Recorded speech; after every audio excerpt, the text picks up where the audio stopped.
These are 10 dangerous criminals who turn the courtroom into absolute chaos and refuse to go quietly. The court sentences you to 50 years in state custody. Years is too much. I'll be an old man. I just want to go home now. I didn't mean it. I didn't mean anything. I just want to go home. Easy, hold him. Sir, step back. Starting with Luis Bracamontes, the laughing convict. In 2018, a courtroom in Sacramento, California, witnessed one of the most chilling displays of remorselessness ever caught on camera. Luis, an individual standing trial for a violent rampage that took the lives of 2 dedicated sheriff's deputies, spent his entire trial grinning, laughing, and actively mocking the grieving families in the gallery. As prosecutors detailed the severe force he utilized during his multi-county crime spree, he smirked at the cameras and openly shouted that he wished he had eliminated more officers. His erratic, celebratory behavior during testimonies horrified the public. The judge threatened to remove him multiple times, but he seemed to revel in the theater of his own trial. The jury ultimately ignored his outbursts, finding him fully guilty and handing down the ultimate penalty. Next is Nicholas Carter, the 2024 courtroom escape. We moved to a stunning security breach inside a main courthouse involving a 31-year-old repeat offender named Nicholas Carter. In September of 2024, a jury officially found Carter guilty of aggravated assault against a 14-month-old child following a tense 3-day trial. The moment the guilty verdict was finalized, Carter decided to execute a desperate split-second escape plan. While still secretly bound in handcuffs, he suddenly burst away from his defense team, lunged past court officers, and raced down the courthouse hallways at full speed. Surveillance cameras captured him fleeing out of the building entirely and into a nearby parking lot. However, his freedom lasted only seconds. 2 alert jurors, along with an on-scene detective, pursued him into a nearby yard, tackling him to the ground to end his brief flight and ensure he faced a heavily enhanced sentence. Moving on, we have Tyreek Black, the defiant retaliation. In a case centered on extreme domestic malice, Tyreek Black appeared in court following a violent, unprovoked physical attack against his former companion. Black had utilized a sharp instrument to inflict severe trauma on the victim inside her residence, and her survival was a miracle. During the legal proceedings, as the victim bravely took the stand to describe the terrifying ordeal, Black's internal frustration completely boiled over. Rather than showing remorse or staying quiet, he launched into a furious, vocal tirade, verbally assaulting the victim from the defense table and attempting to lunge forward before multiple bailiffs slammed him into a seat. His complete lack of respect for the court and his continued hostility toward the survivor ensured the judge handed down the maximum possible custodial term. Next up, we have Miles Collins, the bitter farewell. In January 2025, a Gwinnett County courtroom in Georgia became the scene of intense emotional distress during the sentencing phase for Miles Collins. Now, Collins had been found guilty fully for his role in the tragic passing of a beloved local coach and teacher, Bradley Coleman, during a botched carjacking. As the judge handed down a crushing sentence of life in prison without the absolute possibility of parole, Collins showed zero remorse. Instead of facing his fate quietly, he turned around, looked directly over his shoulder at his own family and the victim's grieving relatives and coldly stated, "I hope y'all happy." The provocative taunt caused the victim's brother to explode in anger, requiring court officers to physically restrain him. The judge heavily admonished Collins for his final display of malice before he was marched away permanently.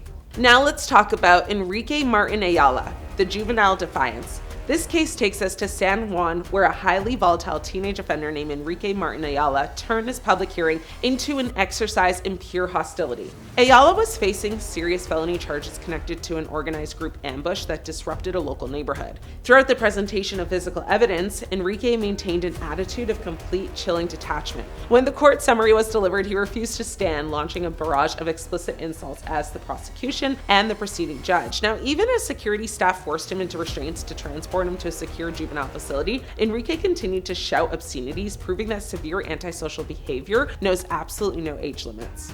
Next up is Anna Marie Crocker, the sobbing collapse. Not every disruption comes from an aggressive shouting. Sometimes it's an absolute emotional collapse that paralyzes a room. Anna Marie Crocker, a former school educator, found herself facing severe criminal charges after her illicit, highly compromised boundary violations with an underage student were completely exposed by school administrators. When she stood before the bench to learn her fate, the reality of her broken career and impending prison time caused her to completely unravel. Crocker began sobbing uncontrollably, her loud wails echoing through the microphones as she collapsed onto the defense table. She pleaded for mercy, claiming she was a good person who made a terrible mistake. However, the judge remained unmoved by the dramatic display, emphasizing that public trust requires absolute accountability before handing her a definitive custodial term. Moving on to Davion Murphy, the unbothered smirk. In June 2026, a high-stakes Florida courtroom concluded the high-profile sentencing for the individuals involved in the 2024 ambush passing of a prominent Jacksonville musical artist. Among the co-defendants was 29-year-old Davion Murphy, who had been found guilty of first-degree premeditated murder. Throughout the entire trial, Murphy appeared completely unbothered by the gravity of the life sentence, frequently smiling and chuckling at the defense table. Now, when given the final opportunity to address the court, Murphy smirked at the cameras and delivered a highly unusual message, telling the Gen Z generation to change their lives because prison just ain't worth it, while maintaining that he would never forever retain his innocence. The judge cut through his casual demeanor, sentencing him to life without the possibility of parole. Next up is Bianca Ellis, the courtroom arrangement spectacle. Perhaps no modern courtroom behavior has provoked more public intense revulsion than the actions of Bianca Ellis in Ohio. Ellis was arrested for a completely random, horrific attack outside a grocery store when she utilized a stolen knife to take the life of a 3-year-old child and injure his mother. During her initial video arraignment, as the heart-wrenching details of the toddler's passings were formally read aloud to the court, Ellis appeared to treat the event like a game. She openly giggled, smiled, posed for the cameras, and waved at the media present, showing a terrifying absence of human empathy. Now, despite her defense later arguing legal insanity, she was found guilty and sentenced to permanent life in prison without parole. Now we have Terrell Gibson, the mass chaos outburst. This case takes us to Florida, where Terrell Gibson stood trial following a major violent public incident that left multiple individuals sustaining severe trauma. Gibson had operated with complete disregard for public safety, turning a crowded venue into a scene of absolute panic. When the jury returned with a unanimous guilty verdict on all counts, Gibson's internal restraint shattered. He leaped to his feet, knocking over chairs at the defense table and screaming at the jurors, claiming the entire system was rigged against him. It required a coordinated effort by 4 separate bailiffs to tackle Gibson to the floor, apply physical restraints, and safely remove him from the room before order could be restored.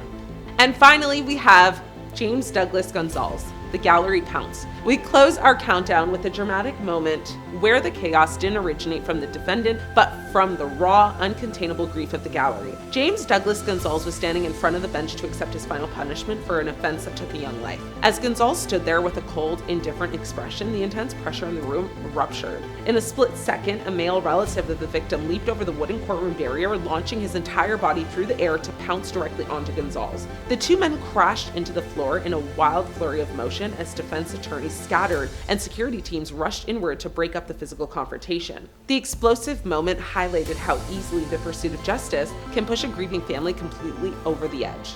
10 individuals who refused to face the consequences of their actions in silence, proving that for some, the desire to defy the system lasts until the very last second.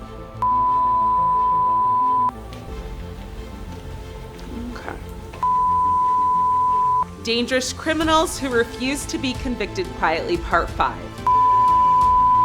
When the here's that word, I can't say it.